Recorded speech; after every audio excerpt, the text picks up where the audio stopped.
salaamaaleykum Tobaski ñëw na salaamaaleykum ñëwee na di leen salaamaaleykum balal ma hakke mbokk yu ñoo seetaan ñu ngi leen di daral si programme yi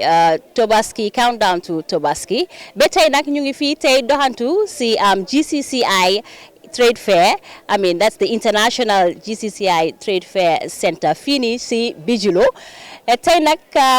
ñoom lu ñu am mooy Tobaski wanteer ak Ram Fair te bii mooy njëlbeeni yoon bi boo xam ne ñu ngi koo def ci biir dëkk bi fii nii te so far according to ñoom ñu ne it's successful already so tey nag dinañ dem doxantu si stall si wax ak borom place yi ñu wax ñu naka la seen business bi nekk di doxee jërë leen jëf. salaamaaleykum ñëwee na di leen salaamaaleykum balal ma hakke salaamaaleykum balal ma hakke salaamaaleykum Tobaski ñëw na salaamaaleykum ñëwee na di leen salaamaaleykum balal ma hakke salaamaaleykum balal ma hakke Tobaski ñëw na amu toog di xandoor pare dem. salaamaaleykum fii mooy Kër Jeek. fii mooy Kër Jeek. naka nga def ak noo tudda. maa ngi fay maa ngi tudd Aida Camara. Aida mun nga ñoo wax nga bi mooy njëlbeenu yoon gars yi Gambia Youth Chamber of Commerce in collaboration with ak seen relevant stakeholders yi di def Tobaski wanteer bi ak Ram Fair bi mun nga ñoo wax naka la sa business bi nekk di demee. di wax alhamdulilah rek di sant yàlla because ñu ngi ñoo xam suñ compare before ak léegi dinañ gis ne am na difference so ñu ngi see sant yàlla te ñu ngi leen naa wax ne buñ ko fi emale. waaw because mu ngi ñoo jàppale business baa ngay dem because li ñoo am fii duñ ko am suñ sobsi waaw sant yàlla ba mu bari. so façon bi moom bëgg ngeen di ko am every time wala feet bu nekka ñu defal leen something like this waa léegi naka customers yi nag ñu ngi really ñëw si sa place bi. waaw sant yàlla ñu ngi ñëw te am na ñu promise tamit xam nga Gambia moom last minute waaw waaye ñu ngi ñëw moom because bagage yaa ngi wàññeeku bu baax a baax a baax. mun nga ñëw wax lan nga dee jaay si sa stall bi fii. ñun lu nekk la ñoo jaay. waaw lu nekk bagage si jigéen gis nga rek suñ ne Kër Jeek moom xam nga ne lii wane na ne Kër Jeek la soo ñu ngi am ay cuuraay xaftaan xam nga si Tobaski lañ nekk daala yeeg yooyu rido yaa ngi nii abaya yi lu nekk daal ñu ngi ko jaay baag yi cuuraay yi yëpp a ngi fi daal waaw. soo xam nga bii dañ ne Tobaski wanteer nag yéen dëgg-dëgg yéen a ngi wàññi seen bagage yi pour ñëpp mun see am because fii moom soo fi duggee moom jeeg bu fi dugga kontaan. nag yéen a ngi wàññi seen bagage bu baax a baax ñu ngi wàññi te client yi si boppam xam nañ ne ñu ngi wàññi because ñu ngi ko post di ko wax te su ñëwee dañ dee gis am nañ wàññi bu baax a baax after Tobaski business dafa slow soo ñu wàññi rek moo gën ñu ngi si kawam. mu ngoog so foog naa Tobaski wanteer bi dina jeex on the 16th if I'm right so lan ngay mun a wax sa customers yi or the people out there watching you. ne leen ñu génn because li ma wanteer fi su ma delloo si bitik bi dama delloo price bi so wanteer bi si trade fair bi la soo ne ñëw. mu ngoog wanteer ñëw leen waaw fii la yombee fii la baaxee. jërëjëf and thank you so much for your time. pare dem jëndi xar ak sa saaku ngooñ ta jape di la bip di la text di la call mu ne hello baby xanaa doo ma jëndal yére ngoon safar mu ngi stress mu ngi toog di xulli safar mu ngi strand moom it amul yére julli bëggoon nga xam ne moom amul baax ne ko baby danga nay sa mu def ko yawa salaamaaleykum sista naka nga def mun nga ñoo wax naka nga tudda. maa ngi fayen jaama rek man Natou laa tudda Santa Sawane. Natou bi mooy njëlbeeni yoon ji Gambia Youth Chamber of Commerce in collaboration ak seen partners yi di organise Tobaski wanteer ak Ram Fair mun nga ñoo wax naka nga gisee lifin bii nii fair bii nii. wel ñu ngi sant yàlla di julli si yonante bi di wax ne lii comme lu rafet la te parce que xam naa ne bii mooy for the first time ñu ngi ko def as a pilot waaye as times goes on xam naa ne su yàggee trade fair yi naka wanteeri biir dëkk bi yëpp dinañ leen indi fii so da nga gis ne lii dafa jën a aweeyaloon nit ñi ne fii daf day am wanteer parce que ñu bari xamuñ ne wanteer am na but ñun suñu waxtaanee ak nit ñi dañ leen dee woon ne this time wanteer am na waaye wanteer fi mu am mooy si trade fair bi turntable. so nag nit ñaa ngi ñëw pour jënda si sa bagage yi. well alhamdulilah nit ñaa ngi ñëw moom parce que man mostly fu ma dem suma customer si dañ dee ñëw waaye xëy na for the first time muy am nit ñi xamuñ ko ñu bari xamuñ ko waaye sant yàlla luy suñ wërsëg ñu ngi ko see lekk waaw. léegi mun nga ñoo wax lan nga nekk di jaay fii si trade fair bi ak sa business bi naka la tudda am Crystal Houseware la ñu ngi jaay bagage si néeg am nañ ay grillage paaka lépp loo xam ne jeeg soxla na ko si néeg ñu ngi ko amee so yaaga nañ si di yëngu si njaay bi almost 18 years ñu ngi jaay li so ñun façon ngi bagage bu nekk ku ko bugga soo ñëwee si Crystal Houseware dañ la ko dee indil su amutee sax dañ la ko dee oodal so moo tax ñu ñëw fii pour suñ client ñu dëkkee boor bi ñu ñëw pour bégal leen moo tax ñu agsi fii tey. waaw xam nga dañ ne wanteer Tobaski wanteer nag dëgg yéen a ngi yëngu si wanteer parce que suñ ne wanteer mooy bagage yoo xam ne dañ koo wàññi nag yéen a ngi see yëngu. wàññi nañ bagage bu baax moom foog gaay ñoo doog a xam ne wàññi waaye wàññi nañ bu baax because li ñoo jaayee fii almost ak li ñoo jaayee suñ place yi du benn bagage yi yëpp lañ wàññi because wanteer lañ oote pour nit ñi ñemee mun a ñëw so bagage yi yëpp a yomba. wàññi nañ bu baax a baax. Now Tobaski is just around the corner soreetut so lan ngay wax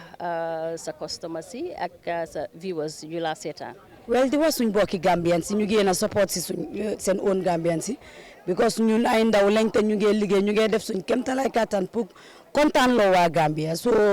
nuñ mun a def rek mooy ñëw support suñ business bi fu mu nekk things easy wut léegi-léeg jaay bi tamit métti na léegi-léeg ñu nekk fi pour gis ni daf da nekk problème. waaye alhamdulilah luñ suñu wërsëg ñu ngi koo lekk di ñaan Gambien si yëpp ñu ñëw ñu ngi si trade fair bi turntable ak nga ñetti fan ñu dese fii lépp la ñu xam ne bugg nañ ko te mu nekk si marché yi mu ngi si trade fair bi fii waaw. jërëjëf si sa kàddu yu rafet yooyu. thank you very much jërëjëf te kontaan naa si interview bi di la wax jërëjëf yéen tamit si seen ñëw. salaamaaleykum ñëwee na di leen salaamaaleykum balal ma hakke salaamaaleykum balal ma hakke salaamaaleykum Tobaski ñëw na salaamaaleykum ñëwee na di leen salaamaaleykum balal ma hakke salaamaaleykum balal ma hakke ibu jox leen ana awak adam tela yeewu sangu presu salaamaaleykum Adja Dubai noo def. maa ngi sant yàlla bu baax a baax di leen nuyu waa Gambia yëpp Adja Dubai la bu Dakar. waa tey nag ñu ngi ñëw fii fekk si leen si GCCI International Trade Fair Centre bi te bi mooy ñoom seen njëlbéen yoon boo xam ne ñu ngi def façon trade fair bii nii lan nga am pour wax si loolu. non macha allah vraiment man yàgg naa ñëw Gambie lu war a mat léegi ay fukki at ak yooyu maa ngi ñëw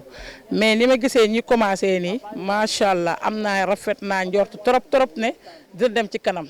ndax maanaam ñi ko organiser am nañ yar am nañ teggin minute bi ñëpp ñu ngi jaabante lan mooy seen problème lan mooy seen jafe-jafe lu ngeen am ban problème ngeen xam nga loolu rek dafa neex wax dëgg yàgg naa ñëw fii de mais bii moom kontaan naa te xam naa ne dana jëm ci kanam lii ñëw mooy dàq nañu gaa yi xaar. bu neexee yàlla waaw mu ngoog yow mun nga ñoo wax lan nga nekk di jaay yow si lan ngay yëngu. waaw man moom ay plaqué laay jaay naka jekk moom lii rek laa fi mos a indi plaqué yeeg kii mais indiwaale naa bi yoon ay parfum ay yeneen nag bagage góor ñeeg ñëpp daal la ngi fi waaw ku bëgg lu baax daal ci tabaski bi moom na nga ñëw daw gaaw seet si Adja Dubai ci wanteer la essayé moom dañu commencé wanteer ndax dañu julli ji dañoo war a ñëw julli ji nii lépp wanteer waaw dañoo war a dem julli ji na gars yi ñëw ñu ngi wanteer macha allah sant yàlla rek am na sécurité bi doy am na lépp gendarme police yi fii la ñuy fanaan ba set di garder nit ñi am na sécurité macha allah kontaan nañ ci ñoom trop. waaye dañ ne wanteer nag yow yaa ngi yaa ngi wanteer. dëgg maa ngi wanteer nag wax dëgg yàlla ndax da doon jar 200 def naa ko 150 yi $1000 da doon jar léegi wàññi naa.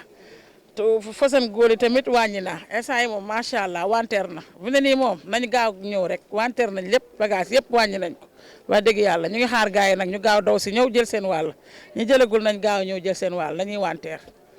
waaw xam nga léegi tey lifin bi trade fair bi jeex maanaam am nañ si ay ñetti fan o ñaar mun nga ñoo wax nag client yi dëgg ñu ngi ñëw. waaye su fekkee nekkuñ di ñëw lan nga am pour wax leen. ñu ngi sant yàlla client yaa ngi dugg donte ñi ñëw bari wuñ ndax amuñu woon confiance bu baax mais sant nañ yàlla client yaa ngi dugg bu baax dëgg yàlla ñu ngi ñëw te ñu ngi leen di ñaan tam ñu gën a ñëw waaw dëgg yàlla sant yàlla rek ndax nit moom lu mu am rek na ko sante yàlla waaw sant yàlla bu baax. jërëjëf Adja Dubai. jërëjëf. taan sol suma marakis maxana wit haftaan julli ñëw rey xar yëbul ndawal suma maam. mbokk yu ñoo seetaan ñu ngi fii ba léegi si GCCI International Trade Fair Centre bi fii si Bijilo ba tey rek ñu ngi doxantu di wax ak vendors yi pour ñu wax ñu yan services lañ nekk di renda lan lañ nekk di jaay nag dëgg ñu ngi def wanteer bu ñu leen wax ne boobu moo waral ñu jox leen stall si nag dëgg nag ñu ngi koo doxal. Salaamaaleykum mun nga ñoo wax naka nga tudda. aleykum asalaam maa ngi tudda Lawo Ba waaye suma business name bi is Bapulo natural food waaw. Lalo Ba mun nga ñoo wax si lan ngay yëngu. waaw man food processor la waaye comme wanteer trade fair bi dañ ko def pour jàppale ñëpp nga xam nañ ne dëkk bi yombut àddina bi sax yombut so man nag this time comme food processor la may ñëw may def tooga ndax ñu bëri nañ fi daje te lekka moom kenn mënut a dem gannaawam jaaykati xar yaa nga fële ci gannaaw suñ ñeneen vendors si tamit ñu ngi fi ñi nga xam ne ñu ngi jógee all the way from Sénégal ak Gambien si nga xam ne ñu ngi fi youth si tam ñu ngi fi ñu ngi try am na xale bu jigéen bi nga xam ne gis nga ko suma néebu la ñu ngi try so man ma ñëw nag ne damaa def tooga su ko defee tooga bi ñu def ko mu reasonable xam nañ ne marché bi neexut waaye man dama ñëw xam nga liggéey moom defal nga am xaalis waaye defal nga am yàlla loolu tam ci la yàlla tax mooy nga def nga am yàlla so man noonu laay liggéeyee fii trade fair bi yëpp xale yi ñëpp suma doom leen waaw. so mun nga ñoo wax sa menu bi nag everyday dang dee am different menu wala naka la. waaw menu bi everyday dama dee am different menu waaye tamit dama dee xool li client yi gën a bugg xam naa ne nag dëkk bi moom ñu ngi daw diw so guddi gi suba bi dama dee def different tooga ndéewo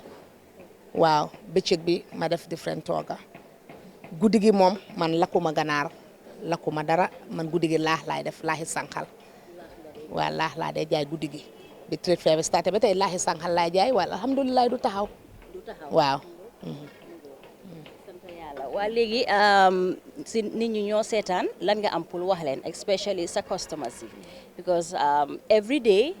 nit ñaa ngi ñëw fii nii si trade fair bi te every day yaa ngi tooga lan nga am pour wax sa client yi ak lan nga am pour wax ñeneen ñoo xam ne ñëwaguñ si trade fair bi. waaw maa ngi wax ñëpp because xam naa ne trade fair bi xam naa ne ay fan a des pour mu jeex waaye maa ngi wax ñi nga xam ne ñu ngi ñoo seetaan ñu daw si ñëw si trade fair bi because li wanted trade fair la. bagage yaa ngi fii lu waay am rek soo ñëwee di nga am bagage waaw ba pare maa ngi wax ak suma client yi tamit di leen wax ne jërëjëf waaw because soo gisee ma mun fee nekk depuis day one ba tey ñoom ñoo ci jàppa ndax su doon maa ngi toog a kenn ñëwut su yàggee ma tëj ma def leneen waaye alhamdulilah client ñaa ngi ñëw si suba si jënd ndékki añ bi tam nit ñaa ngi ñëw reer bi tamit alhamdulilah nit ñaa ngi ñëw waaw laax bi nag li ma ci yóbbu mooy comme food processor la dañ war maa ngi dox si li nga xam ne natural la so moo tax reer bi moom man dew ma dara si diw. waaw nag nit ñi ñu ngi ñëw pour jënda laax bi nag nit ñi dañ ko dee jënda. waaw alhamdulilah laax bi moom. because dafa réer torop pour nga loo dee mun a gis comme pour nit ñi dee réelee mooy ay chicken bu ganaar ak ndawal ak yooyu waaye yow yaa ngi dem different so nag nit ñaa ngi really ñëw pour jënda si laax bi. waaw alhamdulilah laax bi moom duy taxaw laax bi fii laa ko dee def waaye léegu-léeg dama dee toogaat si flash bowl bu mag bi laa ko dee def waaye léegu dama dee togga ba pare ma toogaat waaw because comme ñu ngi daaxa ñam bi nga xam ne mu ngi jógee outside mu ngi jógee si biti comme food processor la man tamit dama war a encourage loolu noonu ne man tamit dama war a dox si li nga xam ne li ma liggéey dama ko war a wone fu nekk waaw moo tax nag man tamit ne daal laax rek laaxi sànqal bi nga xam ne maa ko liggéey te loolu lañ ma jàngal man GCC member la ñun loolu la ñu jàngal li ñoo liggéey dafa war a set ba pare dafa war a nekk natural from Gambia made in Gambia waaw. nag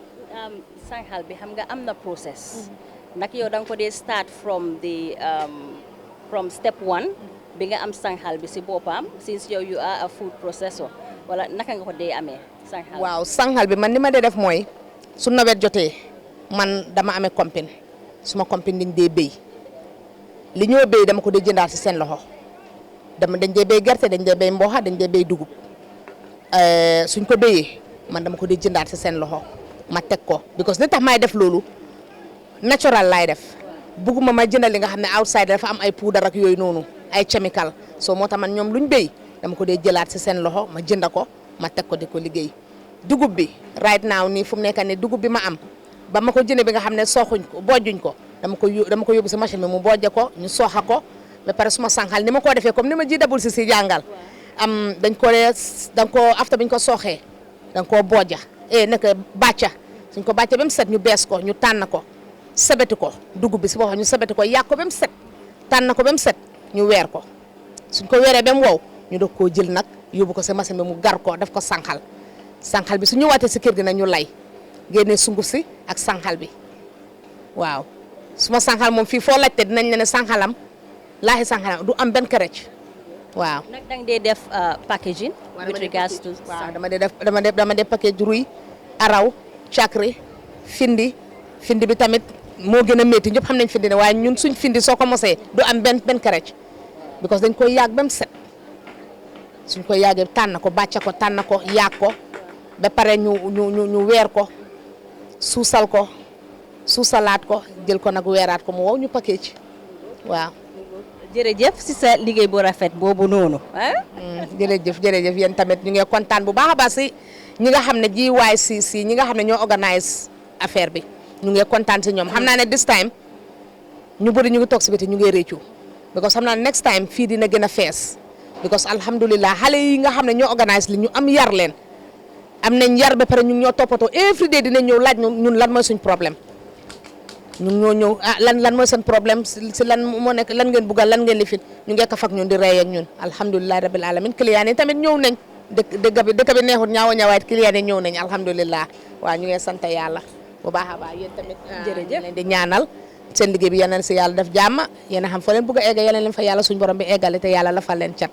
defal ko mboolem doomi aadama te ñu fi ñëw ñëpp nag lañ enjoy liñ am ku fi ñëw rek na nga enjoy li nga am muy dalasi muy ñaari dërëm yal na si yàlla def barke te nga muurloo ko waaw asalaamaaleykum wa rahmatullah hanika bi mbanugol be GCCI trade fair jang min be bijilo na mani ko aman seneya bari be try kan sunkuto itodu ndato Maymuna Juuf la de Maymuna ñëw nañ fii nag si trade fair bi ñu ngi la gis nga xam ne yow young lady ñu ngi la gis yaa ngi am store fii nii mun nga ñoo wax si lan ngay yëngu. ok ntaga fengul la waafi atu dum fan ice cream la waafi popcorn fanan ka waafi le but already nga brand na soto mi yalo nga establish la nga register ñing banko kan wo is about pastry and restaurant then jantan din sainten ni minata na wolom ice cream masingotin ka ice cream waafi le nka popcorn waafi nka masin dol fana waafi mi yaro na rice cooker la miti ando ice cream masin o fana ka waafi le na broda wala ka import nan barintal ba manager ngala business all understanding ne you are a member of the GCCI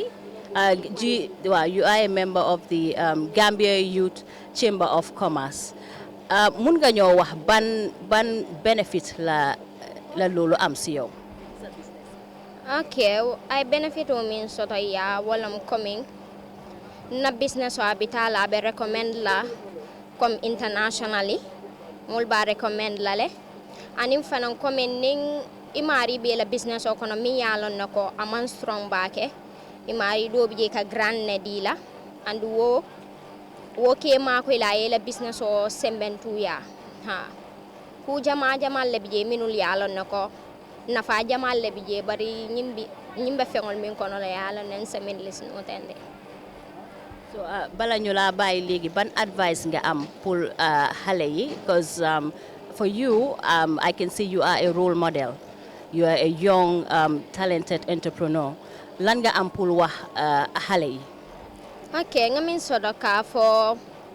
na moñol ya ko min fulongol minul yalla nako iñabe nambe sirim bi fombe diya mola walam ko ya try ya invest business odo coming education is good kantun itela business o sambal no without education ntaba school le but at the same time mba wafiro fananna coming hana tare la school manta ise fon support no ila business o Samba wala fa kam molye hana tare kata school ye engage fenna mi yalla no ko be na fala sila school in fond support no Mariama abarka bake ila kumo sene yatali abete yatali bake abarka. Ok tafana ya baraka bake. Assalamu alaikum. Naka nga def ak noo tudda? Maaleykum salaam maa ngi tudda Andrea food vendor la dañ di def catering for events ak xew any other thing. So mun nga ñoo wax si Tobaski wanteer bi nii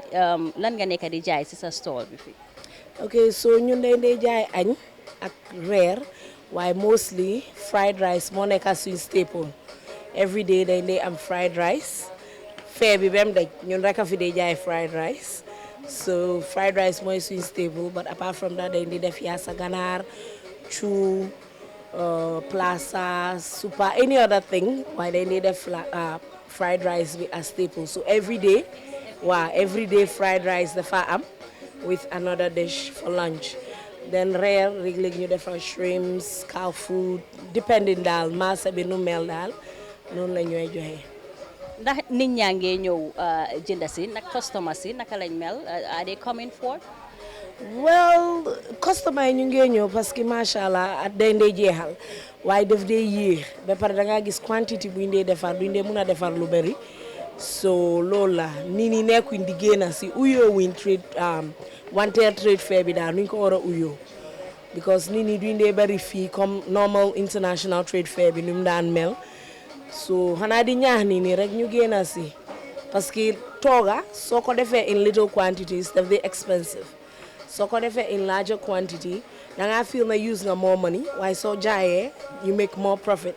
te moo dee gën a baax dan jaayantu yu ndaw yi. so xam nañ ne bi mooy first time this is the maiden edition boo xam ne Gambia Youth Chamber of Commerce in collaboration with seen partners yi ñu def soch mooy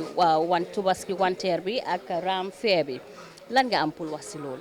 waaw initiative bi moom it's a very good initiative te foog naa ne Gambien si dañ ko war a welcome because dañ dee gis ne wanteer daf dee am si marché yi yoon yi xat lool xam nga ba pare da ngaa nekk di wóor doo xam fan nga war a uti lan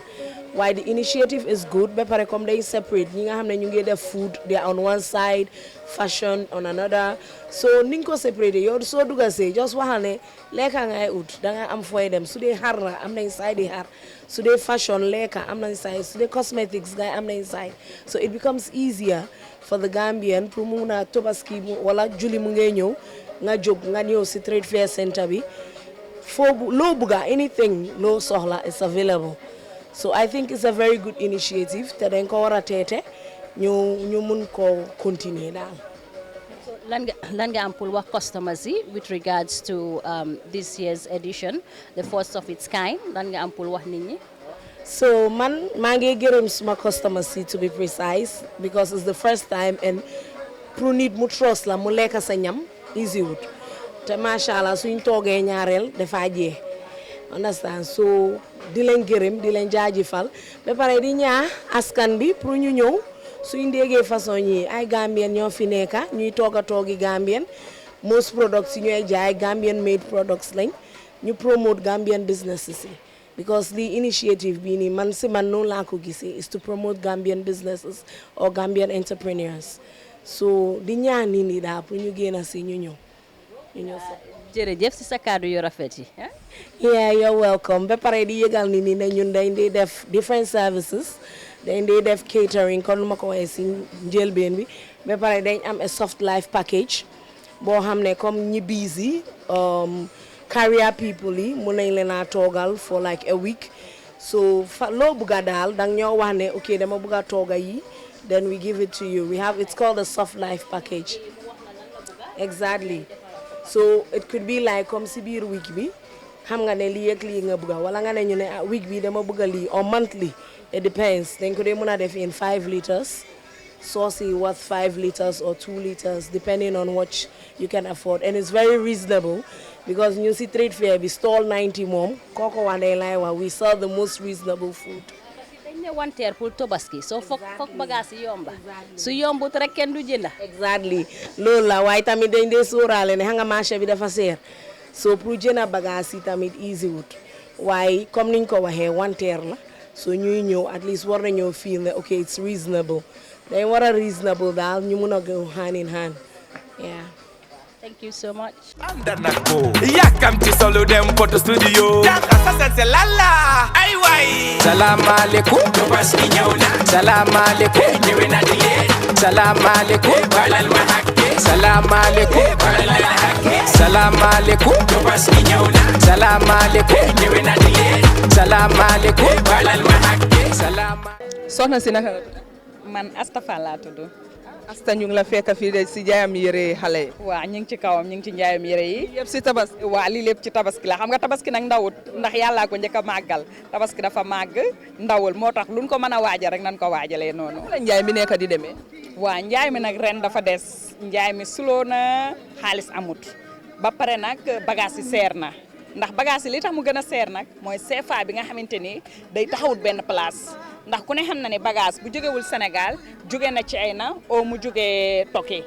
euro bi seer na CFA bi seer na léegi soo weccee koo dem jëndi bagage surtout nag CFA bi parce que euro bi sax mën nga ne amaana sori na mais CFA bi nga xam ne dafa jege yow boo amul paasi China Sénégal ngay mun a yem dem jëndee fa bagage léegi soo weccee ko junni CFA ñu daan la ko weccee 550 da ngay dem jëndee ko 550 yére ñëw war koo jaay 600 bala ngaa jaay bay pare ñu yokk CFA bi 600 profito ko yokk ko léegi nag yow soo ko jaayee 600 doo am dara te soo ko yokkee waaw te soo ko yokkee day metti ci wayjur yi ndax wayjur bu nekk rek wayjur nga te ñun ñëpp ay jigéen lan ñun ñëpp ay wayjur lan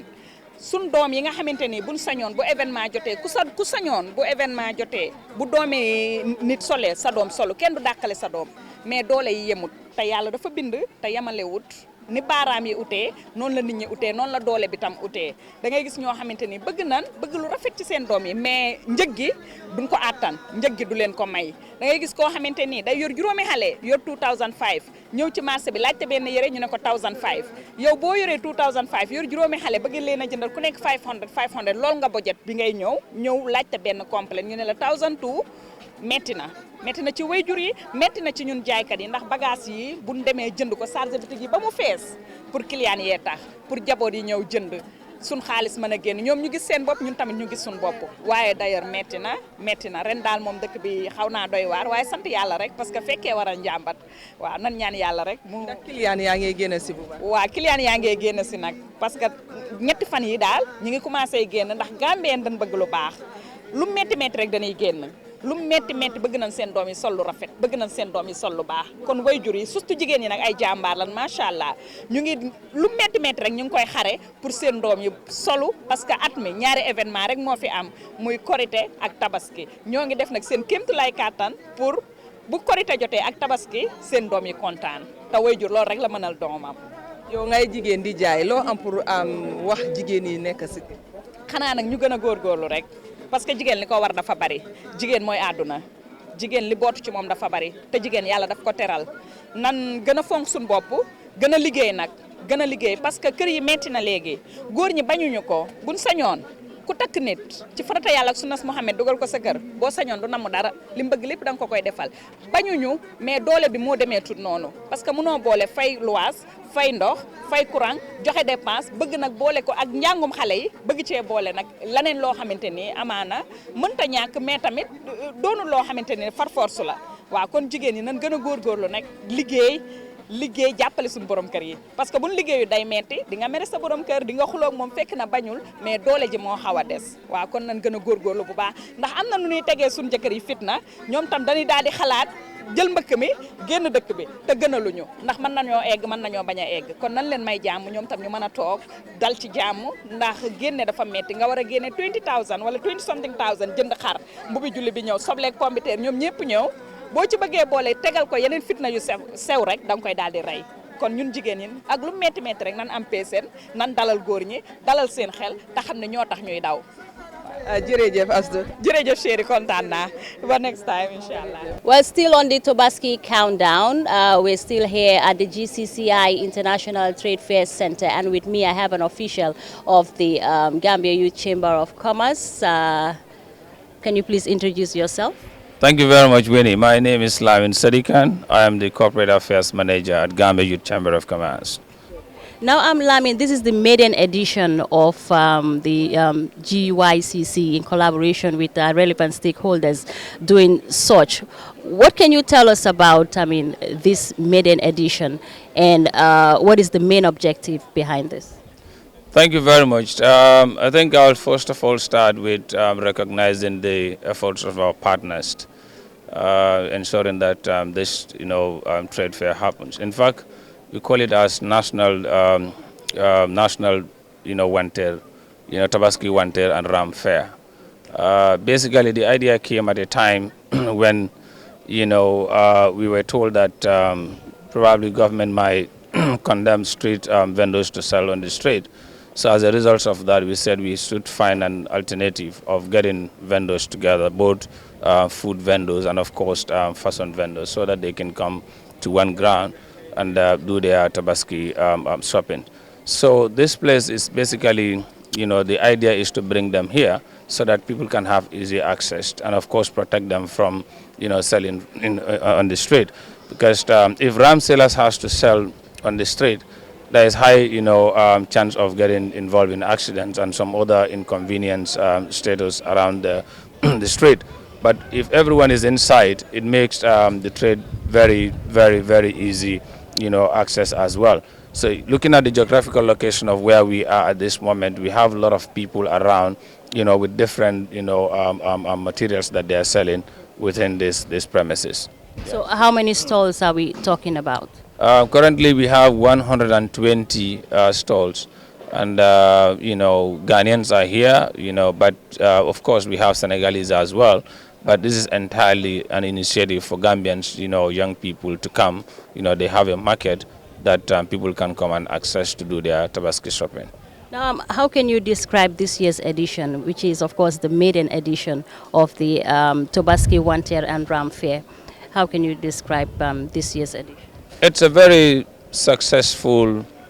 how to call it, a pilot. We call it a pilot because the original trade fair of Gambia Youth Chamber of Commerce, we want to do that maybe either in November or December this year. But because this is an alternative, to provide a market for vendors, quite a lot of people has responded. And it's going very well. We are progressing progressively, let me put it that way. And vendors are equally very happy to be here. You can see that every evening, more especially evening time, people come here and do their normal businesses. Yes. So we have barely 3 more days to go before the end of this maiden edition of the GYCC in collaboration with your partners.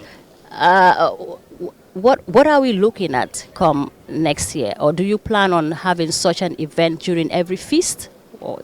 talk us through. Yes, the idea is to have it countrywide, not only within the Greater Banjul area, because we understand that other regions are equally, trying to, reach out to us. In fact, some few weeks ago, we received an authority from Basse, the chairman. They said if the chairman of Basse Area Council, who paid us a visit at our office, and suggested to us that, you guys could equally come to my region or go countrywide, to stage such a very beautiful initiative. So I think it's something that is going to work, and I'm looking forward for another regional consultation so that we can have a more space. Because this is how countries are being, developed in terms of access to, certain facilities. Right, during this time of Tobaski,